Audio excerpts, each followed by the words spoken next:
Bismillahirrahmanirrahim. Assalamualaikum warahmatullahi wabarakatuh. Alhamdulillahi rabbil alamin. Wahda wassalatu wassalamu ala asrafil anbiya'i wal mursalin wa ala alihi wa sahbihi ajmain. A'udzu billahi minasy syaithanir rajim.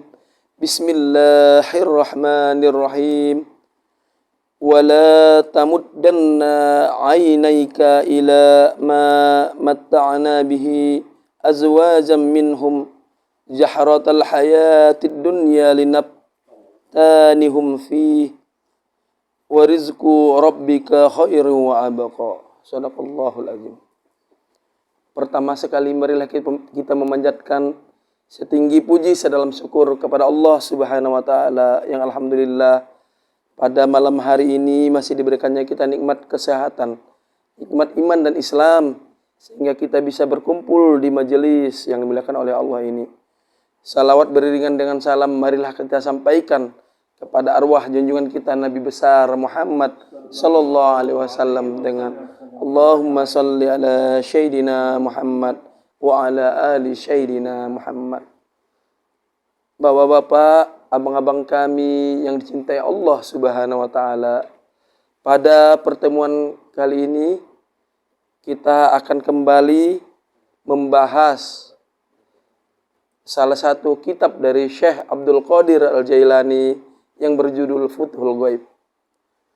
Pada kesempatan ini kita sampai ke maqalah yang kelima, di mana Syekh Abdul Qadir Al-Jailani mengatakan di dalam maqalah yang kelima, kita bacakannya, apabila kamu melihat dunia dikuasai oleh ahli-ahli dunia dengan perhiasan dan kekosongannya, dengan penipuan dan perangkapnya, dan dengan racunnya yang membunuh, yang di luarnya tampak lembut tetapi di dalamnya sangat membahayakan, cepat merusak dan membunuh siapa saja yang memegangnya, yang menipu mereka dan yang menyebabkan mereka lengah terhadap dosa dan maksiat. Apabila kamu lihat semua itu, maka hendaklah kamu bersikap sebagai seorang yang melihat orang lain yang membuang air besar, yang membuka auratnya dan mengeluarkan bau busuk. Dalam keadaan seperti itu, hendaklah kamu memalingkan pandanganmu dari ketelanjangannya dan menutup hidungmu supaya tidak mencium baunya yang busuk. Demikian pula lah hendaknya kamu bersikap terhadap dunia. Apabila kamu melihatnya, maka hendaklah kamu memalingkan pandanganmu dari pakaiannya. Dan tutuplah hidungmu supaya tidak mencium bau busuk kegemerlapannya yang tidak kekal. Semoga dengan demikian kamu dapat selamat dari bahaya dan cobaannya. Apa yang telah ditetapkan oleh Allah untukmu, pasti akan kamu rasakan.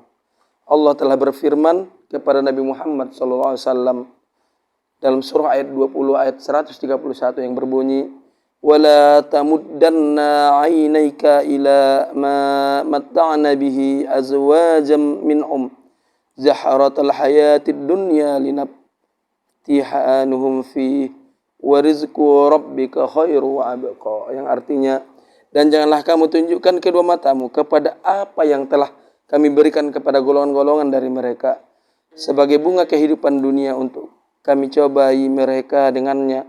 Dan karunia Tuhan kamu adalah lebih baik dan lebih kekal. Abang-abang kami yang dicintai Allah Subhanahu wa taala. Jadi Allah menciptakan dunia ini tempat kita untuk beribadah, tempat kita untuk mencari nafkah yang halal. Tapi mari kita cari dunia ini seperti kata pepatah dari kata-kata pepatah Sufi, bekerjalah kamu untuk duniamu seolah-olah kamu akan hidup selama-lamanya. Tapi bekerjalah untuk akhiratmu seolah-olah kamu akan mati besok. Jadi abang-abang kami yang dicintai Allah, janganlah kita tertipu oleh dunia ini. Seperti kata Syekh Abdul Qadir Jalani tadi, dunia ini adalah cobaan.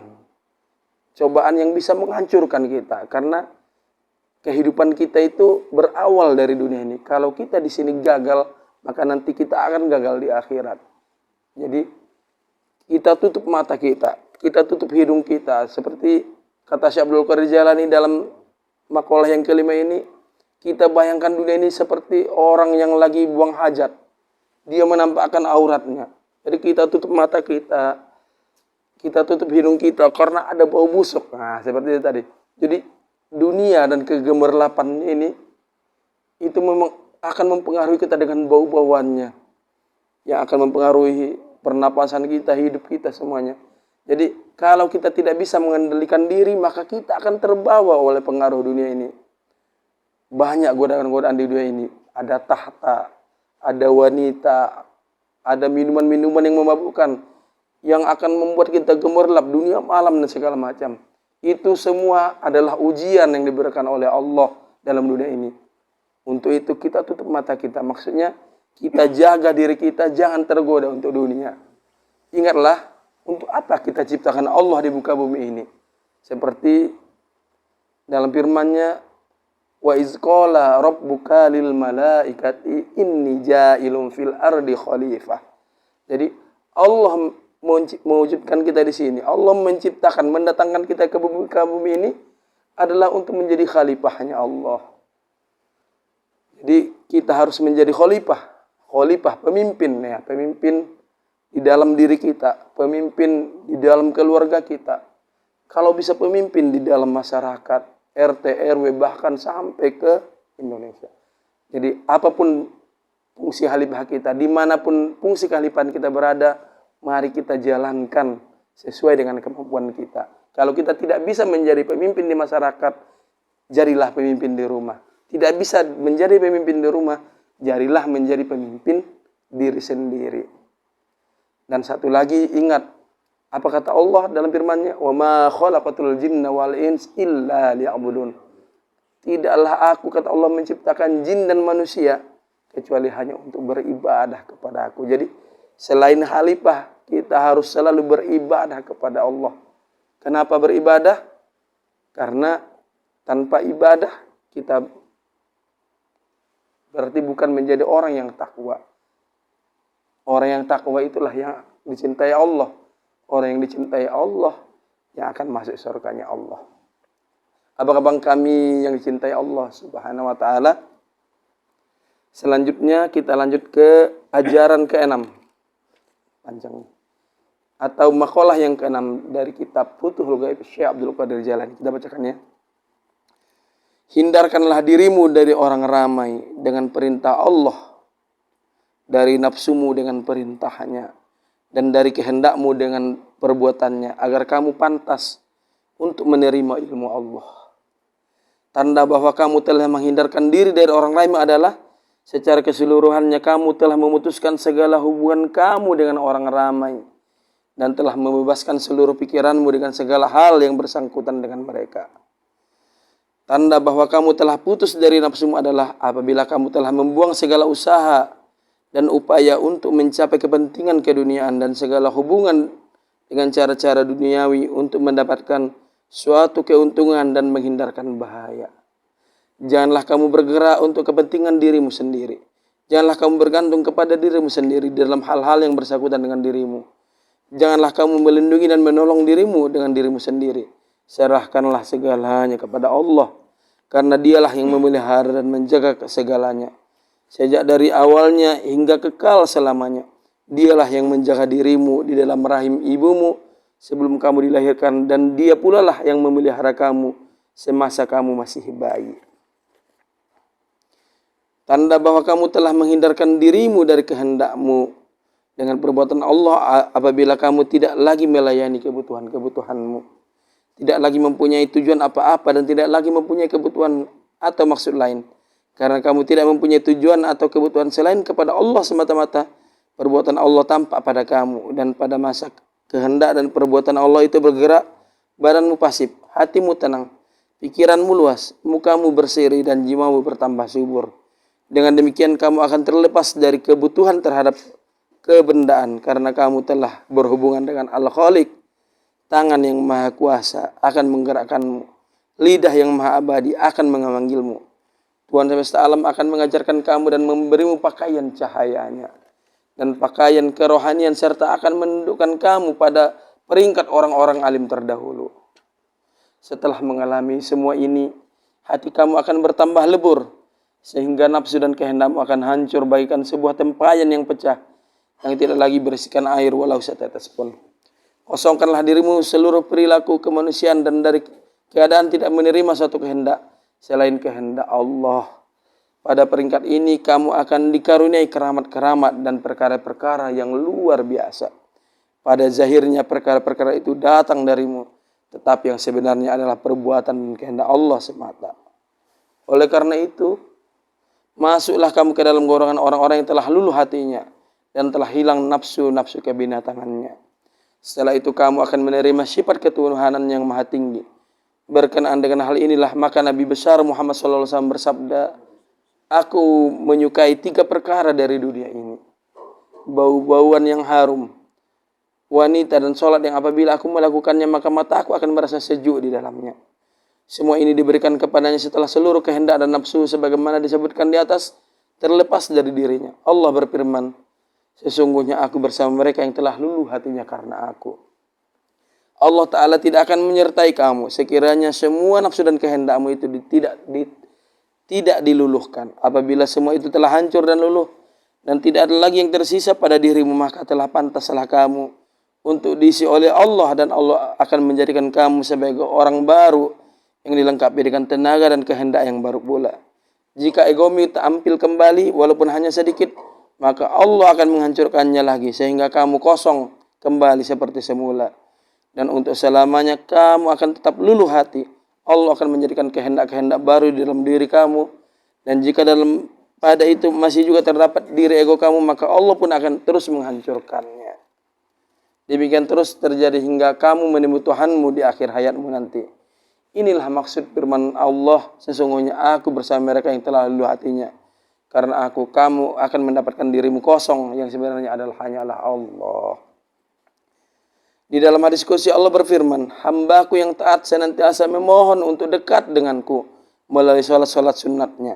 Sehingga aku menjadikannya sebagai rekanku. Dan apabila aku menjadikan dia sebagai rekanku, maka aku akan menjadi telinganya yang dengan itu ia mendengar. Menjadi matanya yang dengan itu ia melihat. Menjadi tangannya yang dengan itu ia memegang dan menjadi kakinya yang dengannya ia berjalan. Yakni ia mendengar melalui aku, memegang melalui aku dan mengetahui melalui aku. Sebenarnya ini adalah kefanaan atau fana hapusnya diri. Apabila kamu telah melepaskan dirimu dan makhluk, oleh karena makhluk itu bisa baik dan bisa juga jahat.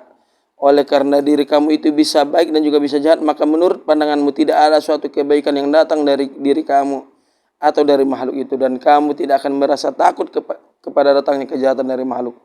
Semua itu terletak di tangan Allah semata. Karenanya datangnya buruk dan baik itu dialah yang menentukan semenjak awalnya. Dengan demikian dia akan menyelamatkan kamu dari segala kejahatan makhluknya dan menenggelamkan kamu di dalam lautan kebaikannya. Sehingga kamu menjadi titik tumpuan segala kebaikan, sumber keberkatan, kebahagiaan, kesentosaan, nur cahaya, keselamatan dan keamanan. Oleh karena itu fana adalah tujuan sasaran, ujung dan dasar perjalanan wali Allah. Semua wali Allah dengan tingkat kemajuan mereka telah memohon dengan sungguh-sungguh kepada Allah untuk menggantikan kehendak dan kemauan mereka dengan kehendak atau kemauan Allah. Mereka semuanya menggantikan kemauan atau kehendak mereka dengan kemauan dan kehendak Allah. Pendek kata mereka itu mempanakan diri mereka dan mewujudkan Allah. Karena itu mereka dijuluki abdal atau perkataan yang diambil dari kata badal yang berarti pertukaran. Menurut mereka, menyekutukan kehendak mereka dengan kehendak Allah adalah suatu perbuatan dosa. Sekiranya mereka lupa sehingga mereka dikuasai oleh emosi dan rasa takut, maka Allah yang Maha Kuasa akan menolong dan menyadarkan mereka. Dengan demikian mereka akan kembali sadar dan memohon perlindungan kepada Allah. Tidak ada manusia yang benar-benar bebas dari pengaruh kehendak egonya dirinya sendiri kecuali malaikat. Para malaikat dipelihara oleh Allah dalam kesucian kehendak mereka dan para nabi dipelihara dari nafsu badaniah mereka. Sedangkan jin dan manusia telah diberi tanggung jawab untuk berakhlak baik, tapi mereka tidak terpelihara dari pengaruh oleh dosa-dosa maksiat. Para wali dipelihara dari nafsu-nafsu badaniah dan abdol dipelihara dari kekotoran kehendak atau niat. Walaupun demikian mereka tidak bebas mutlak karena mereka pun mungkin mempunyai kelemahan untuk melakukan dosa, tapi dengan kasih sayangnya Allah akan menolong dan menyerahkan mereka. Abang-abang kami yang dirahmati Allah Subhanahu wa taala, itulah tadi ajaran ke-6 atau makalah ke-6 dari Syekh Abdul Qadir Jailani, di mana di makalah ke-6 ini yang pertama sekali yang harus kita lakukan sebagai salik, bagaimana kita jangan sampai tergantung lagi kepada makhluk. Kenapa? Kalau kita masih tergantung kepada makhluk, berarti kita masih tauhid kita masih belum benar, kita masih menduakan Tuhan. Karena masih ada penolong-penolong yang kita angkat untuk menggantikan Tuhan. Jadi apapun hajatmu saudara-saudaraku, apapun kebutuhanmu, mintalah hanya kepada Allah. Kalaupun nanti Allah memberikan makhluk untuk menolongmu, itu hanya perantara. Seperti kita berobat. Kita sembuh gara-gara kita berobat. Bukan berarti obat itu yang menyembuhkan.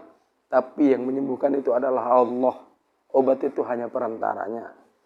Demikian juga yang pertama. Hindarkanlah ketergantunganmu dengan makhluk. Yang kedua. Hindarkanlah. Jangan lagi ketergantunganmu dengan nafsu-nafsu badaniah. Jadi nafsu badaniah kita ini sangat mempengaruhi kita. Nafsu badaniah ini ada sifat-sifat hewaniah yang ada yang harus kita lawan. Misalnya sifat-sifat rakus, sifat-sifat tamak gitu. Itu harus kita jaga. Jadi nafsu badaniah ini jangan terlalu diperturutkan. Makanya seperti makan ya, jangan terlalu banyak makan. Makanya Rasulullah membagi kalau mau makan bagi perutnya itu dibagi 3 ya. Sepertiga untuk makanan, sepertiga untuk air, sepertiga untuk udara. Yang kedua tadi, jaga jangan sampai memperturutkan nafsu badaniah. Yang ketiga, jangan memperturutkan nafsu-nafsu kehendak yang dari dalam. Kehendak yang dalam itu banyak. Nafsu-nafsu iblis yang ada di dalam diri kita. Adanya sifat riya, sum'ah, wujub, hasad. Merasa paling hebat, merasa paling top, merasa paling keren. Itu semuanya nafsu-nafsu yang dari dalam. Itu kita harus tiadakan. Yang kehendak-kehendak kita, ego-ego kita hancurkan. Sehingga yang muncul adalah kehendaknya Allah Subhanahu wa ta'ala. Pada saat kehendaknya Allah yang muncul, sampailah ke hadis tadi, apabila kata Allah, apabila aku sudah dekat kepada hamba-Ku itu, kata Allah, pada saat dia berjalan, akulah yang berjalan. Pada saat dia melihat, akulah yang melihat. Pada saat dia mendengar, akulah yang mendengar. Disitulah kita dinaikkan Allah makamnya menjadi walinya. Ada namanya wali abdol. Yang berasal dari kata badal, yang berarti pertukaran. Ada juga wali-wali yang lain. Semoga kita semua di majelis ini nanti diangkat Allah menjadi walinya. Amin. Dan juga diberikan Allah keberkahan kepada kita sehingga kita bisa untuk meniti jalan menuju Allah menjadi orang-orang yang diridhoinya, baik di dunia maupun di akhirat. Baik, demikianlah makalah yang ke-6 dari kitab Futhul Ghaib Syekh Abdul Qadir Jailani. Insyaallah minggu depan kita lanjut lagi ke makalah yang ke-7. Baik, kita tutup majelis ini dengan wabillahi taufiq wal hidayah. Wassalamualaikum warahmatullahi wabarakatuh. Waalaikumsalam warahmatullahi wabarakatuh. Subhanakallahumma bihamdika asyhadu an la ilaha illa anta astaghfiruka wa atubu ilaik. Wassalamualaikum warahmatullahi wabarakatuh.